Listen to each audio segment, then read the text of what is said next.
Good morning class. Chapter 3 जो है हमारा कंप्लीट हो चुका है और आज हम इसके क्वेश्चन आंसर्स की बात करते हैं।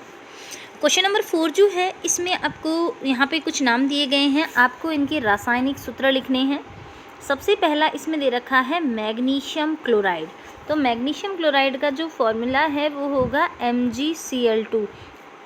आप जो है इन तत्वों की संयोजकता आपस में बदलकर इस तरह से फॉर्मूले बनाएंगे। कैल्शियम क्लोराइड का होगा CaCl2। उसके बाद कॉपर नाइट्रेट, कॉपर जो होता है उसकी वैलेंसी होती है 2 और नाइट्रेट की 1। तो कॉपर जो है इसमें Cu2 और N नाइट्रेट आ जाएगा इसमें। एल्यूमिनियम क्लोराइड तो इसमें आएगा, एल्यूमिनियम क्लोराइड का होगा आपका AlCl3। कैल्शियम कार्बोनेट का होगा CaCO3। ये फॉर्मूले हैं इनके जो कि आपको लिखने हैं। अब देखिए क्वेश्चन नंबर 5, निम्नलिखित यौगिकों में विद्यमान तत्वों के नाम लिखिए। यहाँ पे क्या करना है, इन तत्वों में जो इन यौगिकों के अंदर जो तत्व हैं उनके नाम लिखने हैं। बुझा हुआ चूना, बुझा हुआ चूना है उसका फॉर्मूला जो है वो होता है CaOH की होल ट्वाइस। तो इसमें कैल्शियम है, ऑक्सीजन और हाइड्रोजन है, 3 तत्व हैं। ऐसे ही हाइड्रोजन ब्रोमाइड में हाइड्रोजन और ब्रोमाइड है। इसके बाद बेकिंग पाउडर की अगर हम बात करते हैं तो इसका फॉर्मूला होता है NaHCO3। तो यहाँ पे इसमें सोडियम है, हाइड्रोजन है, कार्बन है और ऑक्सीजन है, 4 तत्व हैं। पोटेशियम सल्फेट, पोटेशियम इसमें पोटेशियम हो गया, सल्फेट SO4 होता है। तो पोटेशियम, सल्फर, ऑक्सीजन, इसमें 3 तत्व है। तो इन तत्वों के आपको नाम लिखने हैं। क्वेश्चन नंबर 6 में आपको क्या करना है, ये जो यहाँ पे निम्नलिखित पदार्थ दे रखे हैं इनका मोलर द्रव्यमान आपको निकालना है। आपको मैंने जो वीडियो बताई थी उसमें आपको समझाया भी था। जैसे कि हम बात करते हैं, सबसे पहला आता है C2H2, यानी जो एथाइन है इसमें ये एक कार्बन, ये दूसरा कार्बन। C2 का मतलब कार्बन के 2 परमाणु और हाइड्रोजन के भी हैं 2 परमाणु, टोटल हो गए 4 परमाणु। कार्बन 6 नंबर पे आता है, इसमें 6 प्रोटॉन होते हैं और 6 ही न्यूट्रॉन होते हैं। इसमें भी 6 प्रोटॉन 6 न्यूट्रॉन। हाइड्रोजन होता है उसमें 1 प्रोटॉन होता है, न्यूट्रॉन होता नहीं है। अब हम इनका टोटल करें तो ये हो गया 12, ये हो गया 12, 1, 1, तो 24, 25, 26। तो इसका जो द्रव्यमान हो जाएगा C2H2 का, यानी एथाइन का, ये हो जाएगा 26 ग्राम। इसके बाद हम सल्फ़र की बात करते हैं। सल्फ़र कितने नंबर पे आता है और इसमें जो है प्रोटॉन और न्यूट्रॉन की संख्या कितनी है, आपको उसके अकॉर्डिंग इसका भी निकालना है। इसके बाद देखिए सी में फॉस्फोरस अणु का निकालना है। फॉस्फोरस यहाँ पे देखो P4 लिखा हुआ है, फॉर्मूला P4। फॉस्फोरस के एक परमाणु का जो द्रव्यमान वो 31 होता है और 4 है तो मल्टीप्लाई 4 आ जाएगा। ऐसे ही हाइड्रोक्लोरिक एसिड है। हाइड्रोक्लोरिक एसिड में 2 ही परमाणु हैं, एक हाइड्रोजन का है और एक क्लोरीन का है। हाइड्रोजन का मैंने अभी आपको बताया कि 1 होता है और क्लोरीन जो 17 नंबर पे आता है और 18 प्रोटॉन होते हैं, यानी टोटल हो गया इसका 35 और एक हो जाएगा 36। अब देखिए इसमें आगे नाइट्रिक एसिड का द्रव्यमान पूछा है। तो नाइट्रिक एसिड HNO3, एक हाइड्रोजन का परमाणु है, एक नाइट्रोजन का है और ऑक्सीजन के 3 परमाणु हैं। हाइड्रोजन में 1 प्रोटॉन होता है, नाइट्रोजन में 7 प्रोटॉन 7 न्यूट्रॉन और ऑक्सीजन में 8 प्रोटॉन 8 न्यूट्रॉन।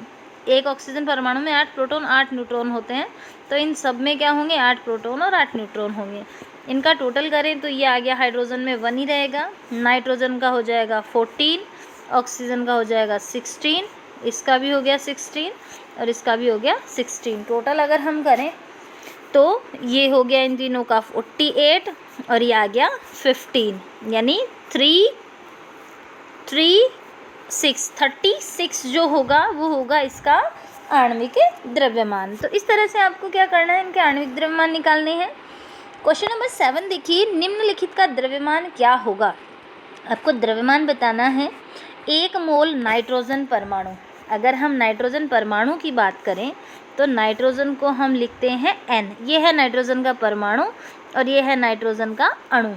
यहाँ पे परमाणु की बात हो रही है तो मतलब 1 नाइट्रोजन की बात हो रही है। 1 मोल का मतलब होता है इसका जो द्रव्यमान होगा, जैसे नाइट्रोजन उसमें 7 प्रोटॉन और 7 न्यूट्रॉन होते हैं, टोटल इसका द्रव्यमान हो गया 14। तो 14 ग्राम जो नाइट्रोजन है उसका मतलब है 1 मोल। तो 1 मोल नाइट्रोजन के परमाणु में 14 ग्राम जो है इसका द्रव्यमान होगा।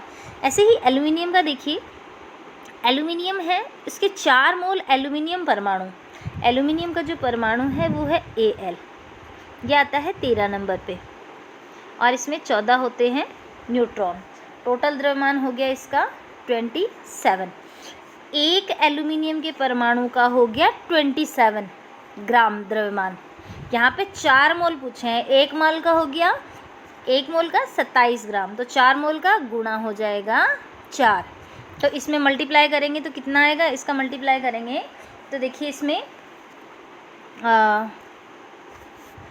जो है 108 जो है इसका द्रव्यमान आएगा। इसके बाद देखिए 10 मोल सोडियम सल्फाइड, 10 मोल सोडियम सल्फाइड का पूछा है इसमें। तो 10 मोल सोडियम सल्फाइड में क्या आएगा कि सबसे पहले हम सोडियम सल्फाइड के 1 मोल का निकालते हैं। 1 मोल की अगर हम बात करें तो इसमें 2 सोडियम के परमाणु हैं, Na, N2 का मतलब 2 परमाणु, फिर एक सल्फ़र का परमाणु है और 3 परमाणु हैं ऑक्सीजन के। तो इन सब का द्रव्यमान, सोडियम 11 नंबर पे आता है, 11 प्रोटॉन इसमें, और इसमें होते हैं 12 न्यूट्रॉन। इसका द्रव्यमान होता है 23, इसका होता है 23। सल्फ़र है उसका द्रव्यमान, जो सल्फ़र है ऑक्सीजन है उसका 16 हो गया, इसका 16 हो गया, इसका 16 हो गया।